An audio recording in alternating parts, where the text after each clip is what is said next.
മയക്കുമരുന്ന് പിടിച്ച് പയ്യന്മാരെ അറസ്റ്റ് ചെയ്തിട്ടുണ്ട് വിദ്യാർത്ഥികളെ.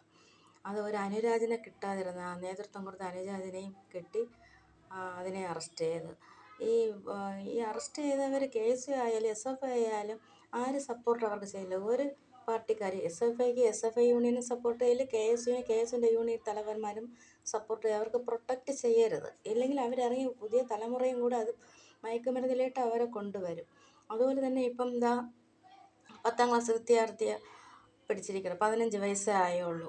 ആ 10ാം ക്ലാസ് വിദ്യാർത്ഥിയിൽ 6 ഗ്രാം കഞ്ചാവ് പിടിച്ച്. ഇപ്പം വിദ്യാർത്ഥികളാണ് കൂടുതലും ഇത് പെരുകുന്നത്. ഇപ്പം വിദ്യാർത്ഥികൾ ഈ വലിയ മുതിർന്നവർ അവർ പുറത്ത് പറയില്ല, അവർ മടിയിലും പോക്കറ്റിലൊക്കെ കെട്ടിവെച്ച് അവർ ഉപയോഗിക്കുന്നുണ്ട്. അവരെയും എക്സൈസിൻ്റെ കണ്ണിൽ പെടുകയാണെങ്കിൽ അവരെയും അറസ്റ്റ് ചെയ്യും. അവരെല്ലാം ഒളിച്ചും മറച്ചും ഒക്കെ കൊണ്ട് നടക്കണം. കൂടാതെ തന്നെ ഇപ്പം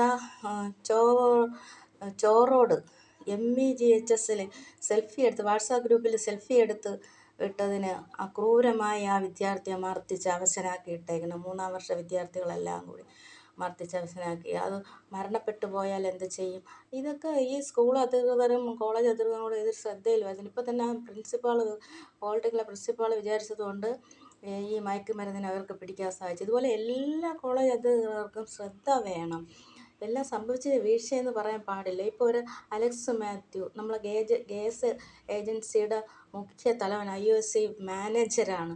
അങ്ങേര് ആ മനുഷ്യൻ ഈ ആർഭാട ജീവിതത്തിന് വേണ്ടി കോഴ വാങ്ങിയാണ് ഈ സാധാരണ ഏജൻസികളെ നിന്ന് കസ്റ്റമറിനെ നിന്ന് കാശുകളും കോഴയും വാങ്ങിയാണ് അവിടെ സെയിൽസ് നടത്തുന്നത്. ആ ഏജൻസിക്കാർ കാശ് കൊടുത്തില്ല, കോഴ 10 ലക്ഷം 20 ലക്ഷം ചോദിച്ചത് കൊടുത്തില്ലെങ്കിൽ കസ്റ്റമറിനെ തടയും, നിൻ്റെ സെയിൽസ് അവസാനിപ്പിക്കുമെന്ന് ഭീഷണി.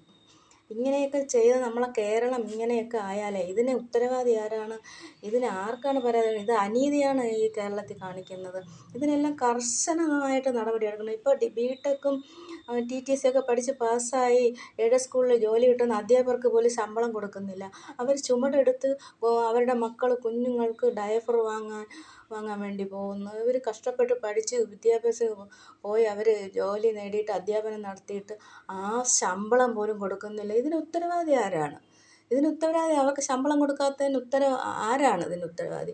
ഇതെല്ലാം നമ്മൾ കേരളത്തിൻ്റെ ഈ കണക്കുകളെല്ലാം നമ്മൾ കേന്ദ്രത്തെ അറിയിക്കണം. ഇങ്ങനെ ഈ കൈക്കൂലിപ്പാവികളെയും അനീതി ഇതെല്ലാം ഇവിടെ നിന്ന് തുടച്ച് നീക്കണം. ഒന്നാമത് നമ്മുടെ കേരളം പ്രതിസന്ധിയിലാണ്. ഇപ്പം ഈ മെഡിസിൻ പോലും വാങ്ങാൻ പറ്റാത്ത രോഗികൾ, ക്യാൻസർ ബാധിച്ചവരും അല്ല ഹാർട്ട് പേഷ്യൻറ്റുമാരും എല്ലാം ഒരുപാട് ദാരിദ്ര്യപ്പെടുന്ന അവസരത്തിൽ അവരിൽ കാശില്ലാതെ അവശ നിലയിലായിരിക്കുന്ന അവർക്ക് ഇപ്പം പെൻഷൻ പോലും കിട്ടുന്നില്ല. ഇതിനൊക്കെ ഉത്തരവാദി ആരാ? ഇതൊക്കെ എന്ന് നിയന്ത്രണത്തിന് കീഴിൽ കൊണ്ടുവരും? ഇത് എന്നാണ് ഇത് നീതി കിട്ടുന്നത് ഇവിടെ നിന്ന്?